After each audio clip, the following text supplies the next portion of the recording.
What's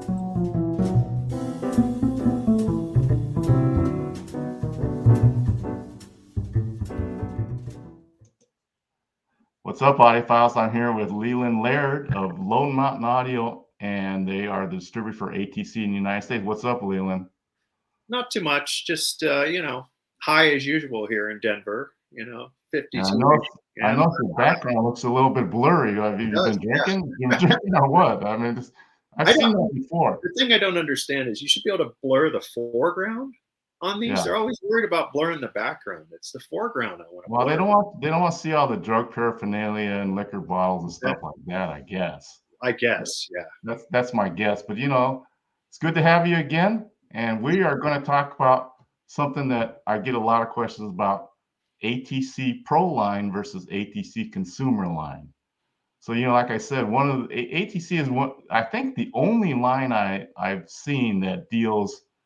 Consumer dealers can only sell consumer, and pro dealers can only sell pro. Usually, they don't care who sells what, but maybe you could explain that a little bit. Yeah, that's right. The clientele are actually different. Pros are pros. They are very self-service oriented. All right.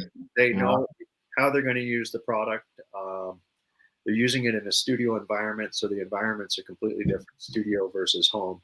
And so because of that, the dealer orientation is also different. So you, being a consumer dealer, have a different set of expertise about the products and how they work in various environments and the equipment that you should connect them with, and can offer a lot of assistance to consumers that are interested in using it in a home environment, where for pros, they're using it in a studio environment. So you're connecting up the speakers to a completely different set of equipment. You're using it in a different environment, and it's really a different animal in a lot of ways. And so that's the reason why we have the separation between consumer and pro.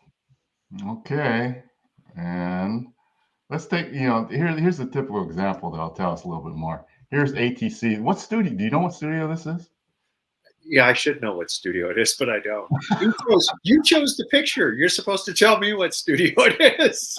I saw it, but I forgot. But you can see this is a typical studio set. You can add in later on the PowerPoint. You can right. So the studio, and you can see in the next picture is a picture of the ATCs that we had at the show in Costa Mesa, and this is more of a home setup. And you can see in the studio, a floor standard makes absolutely no sense. Right. And in the studio, in the home, you couldn't use a studio speaker. It doesn't make any sense. That's what are right. You gonna do? Mount those on. You can go back to the previous slide for a second. Right. You have different cabinets, different finishes.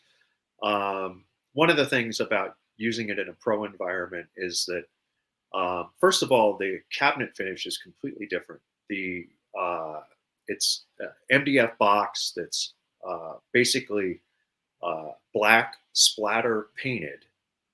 They don't come with grills, and the speakers are generally going to be used in a dark environment, and the pros don't really care about the finish of the product. And for the consumer environment, you're actually buying a piece of furniture that you're going to be living with all the time. The last thing you want is some splatter painted box that looks like someone, constructed it in their garage in your living room. So that's one of the big differences. And consumers also come with a grill. All the consumer product comes with a grill. The pro product does not come with a grill. We have of course, without the grill, but that's it. And that's the entry series model there that you're showing, the 40A. No, that's 40 passive, sorry.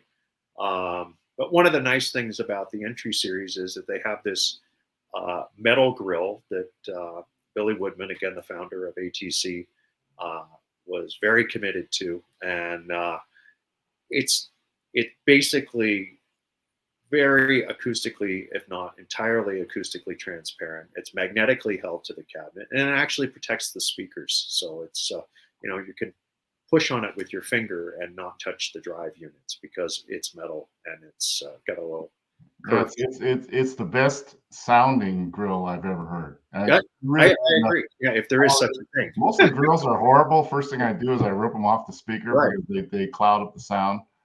Right. And as you can see, the little monitors there on the console actually have the same drivers as in the 40. And this configuration would never work in a home because it's basically a near field monitoring situation. Right.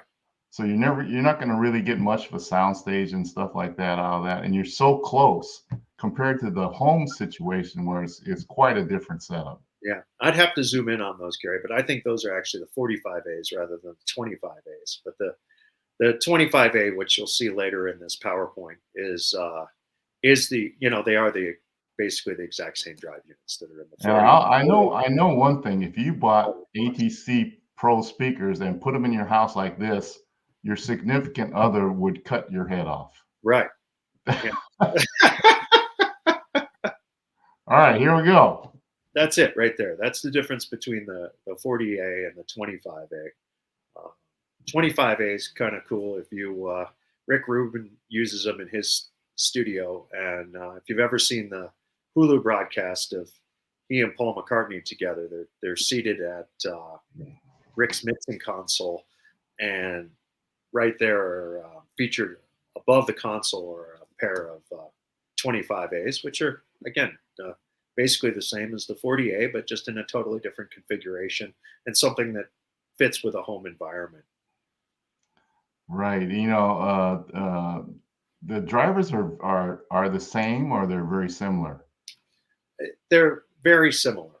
They're not 100% the same, but very, very similar. And they're all made in the same factory. They're all made by ATC, which is one of their hallmarks. Really, is the fact that they manufacture their own drive units. One thing that I always bring up to the customers is that when you're hearing playback through ATCs, there's a good chance that the speaker was actually mastered using ATC. So it kind of makes sense. It sounds like what the artist was trying to present. Yeah, it's 100% true. Kind of a quick aside, interesting story here. I was visiting a dealer of mine, and there was a guy there talking about the new mixes for the Beatles that Giles Martin had done, and he was saying that he didn't like this particular very minute change where he could hear like a little flange or something on a guitar that he hadn't heard before. And he really didn't like it. It was really bothering him. And I said, well, come in here and play for me what you heard, And of course he starts out playing it on some terrible format off his phone. And then, we stream it eventually. And then I play it on a different speaker for a little while. And then they had a pair of SCM50s, which probably Giles Martin used to mix and master this particular recording. And I play it for him on those. And then I could really hear exactly what he was talking about. And what was interesting is it really bothered him a whole lot less. He was much happier with the sound. And suddenly he's talking about how great the speakers are and how much he's enjoying the music. And the conversation about, oh, that little noise is driving me bananas was completely gone. So there is. I have that experience a lot where it just sounds more lifelike, like what the artist would present in a live concert. Right. And, I think the SCM40 is a super bargain, honestly. It is. It's an incredible value out there in the marketplace. All right. So this one was very confusing to me. I had a pair of the SCM19s, and then I auditioned a pair of the SCM20s, and it looks like the same damn drivers, but it sounded way better on the 20s for some reason. Yeah, 20 has the S-Spec tweeter in it, which is one of the reasons that it sounds better. The speaker can play louder for a longer period of time. than the 19 because of the S-Spec drive units in it. And it also has to do with the box. So, this box is part of the Classic series from ATC. It's all hand built in England.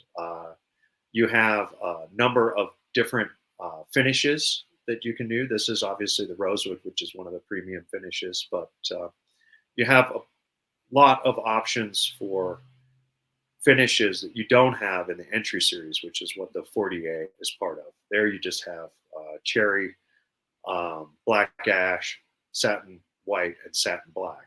And when you move up into the Classic series, you have maple, walnut, cherry, rosewood, burr poplar, burr magnolia, walnut. Oh, So a whole host of different finishes. And again, you can customize them for your environment. You can that's a matte finish there that you're showing. You can make that finish high gloss if you want. You can also do piano. You can do piano black lacquer or piano white lacquer. They're not racist at ATC. Black and white are are friends. it's, and you know what the thing is, it's the same price list. That doesn't, That's you right. know, At why would list, you buy this box that looks like nothing it's the exact same and price. get the same damn thing for the same price with a much prettier finish? So Right.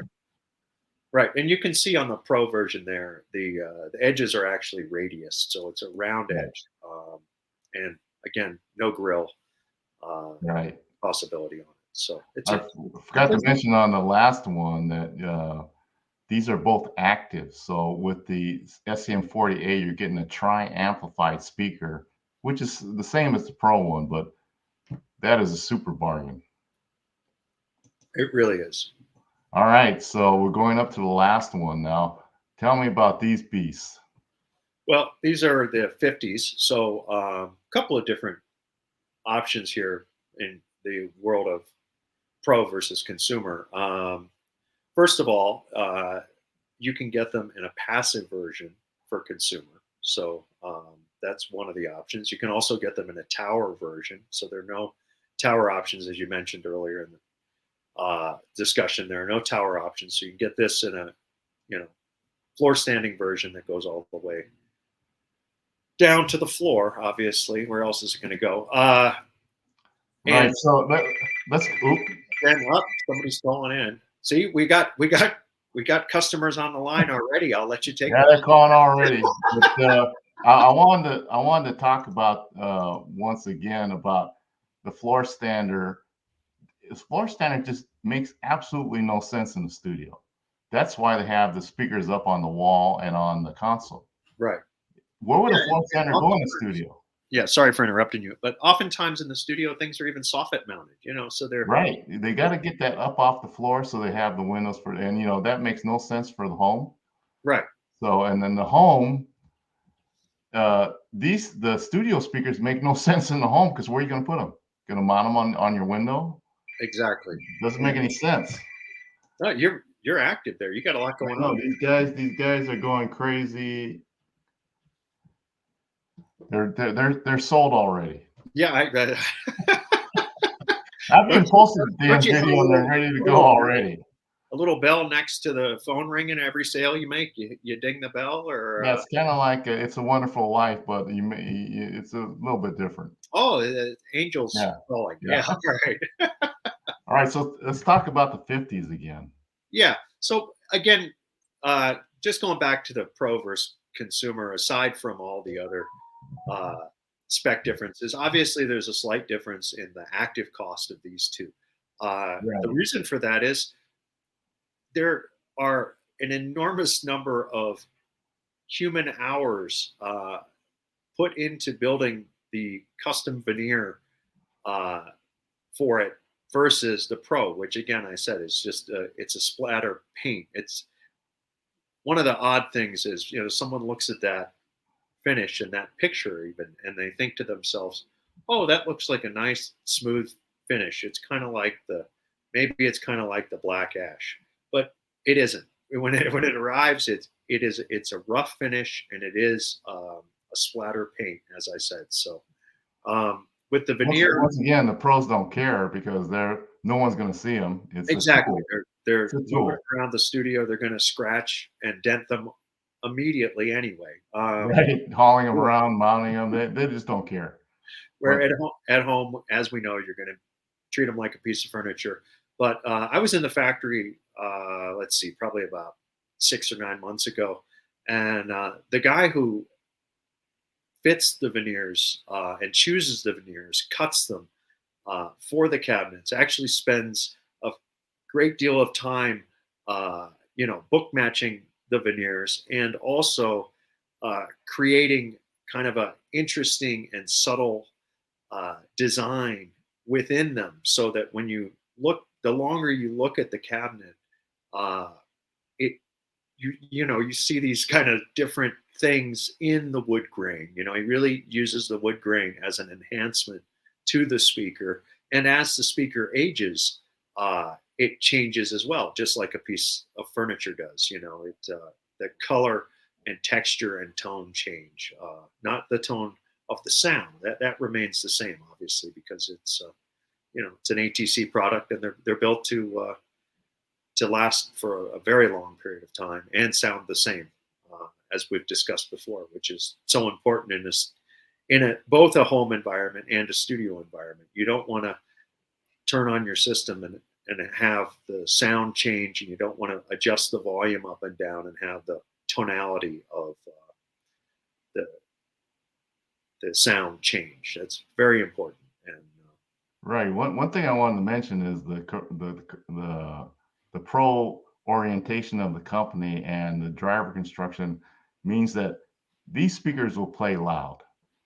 I've there seen you go. some very expensive speakers, in the $200,000 range, and you play them too loud, they blow up, Yeah. which doesn't make any sense to me, but I've seen it more than once. And It's true. particular, One of our customers about a year ago bought a set of ATCs just for that very fact. I won't mention the other manufacturer's name, but it's one of these highly regarded, extremely expensive speakers, and yeah, like blew it up almost immediately. Replaced the drive unit, blew it up again, and now he's got a pair of ATCs, and I haven't heard from him, which is great. yeah, it's strange because I see these speakers, this particular speaker I'm talking about is over $200,000, Right. and the mid bass driver is 6 inches, which, and of course, that's okay if you're listening to like string quartets, Right. but this guy wanted to play disco. Right. It was in his bar, and he wanted to play disco. Oh wow. And let's say it didn't turn out well. Yeah, I'm sure it didn't. And I mean, a Right. 6-inch drive unit is great also if you're in a small environment. If you're in a small room, Yeah, uh, if you're in your closet, it's if fine. you're in your closet, it's okay.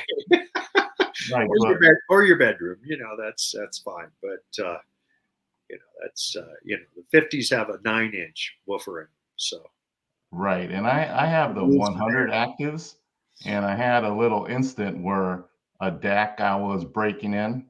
suddenly went full level, and Wow.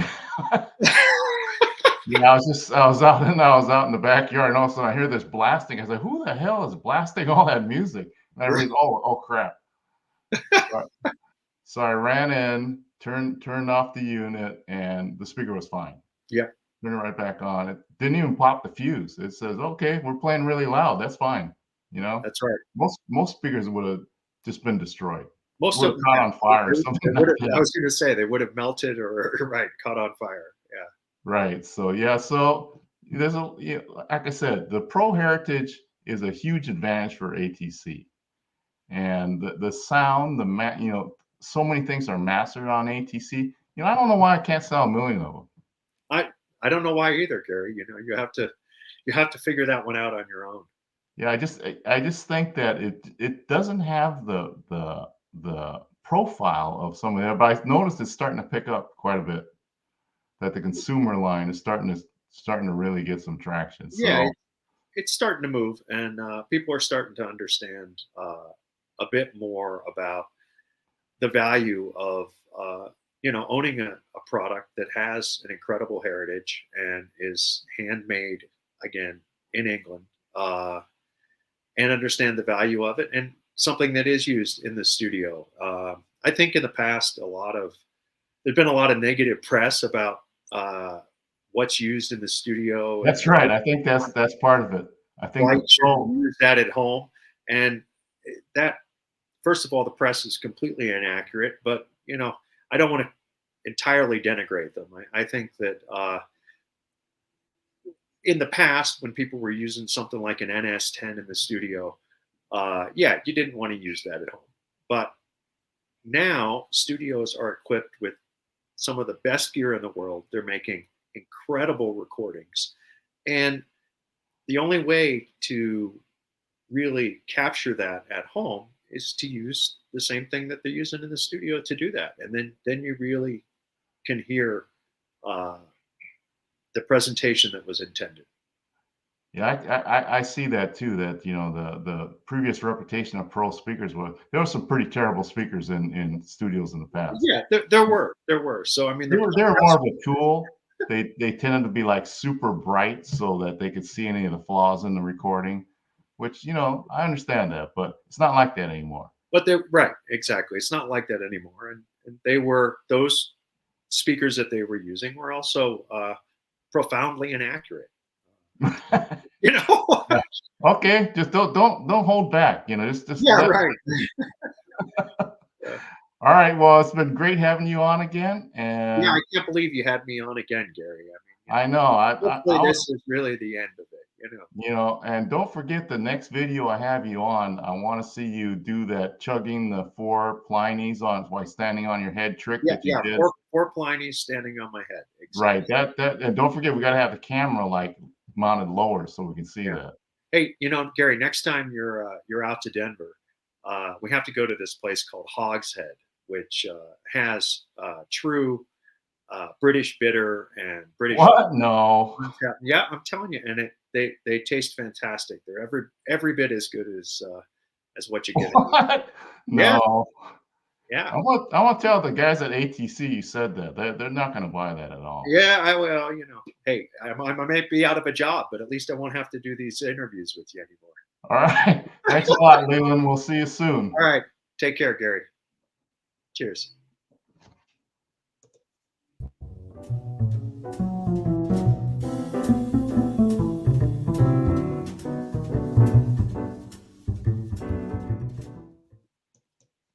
All right. So that's the end of it. All right.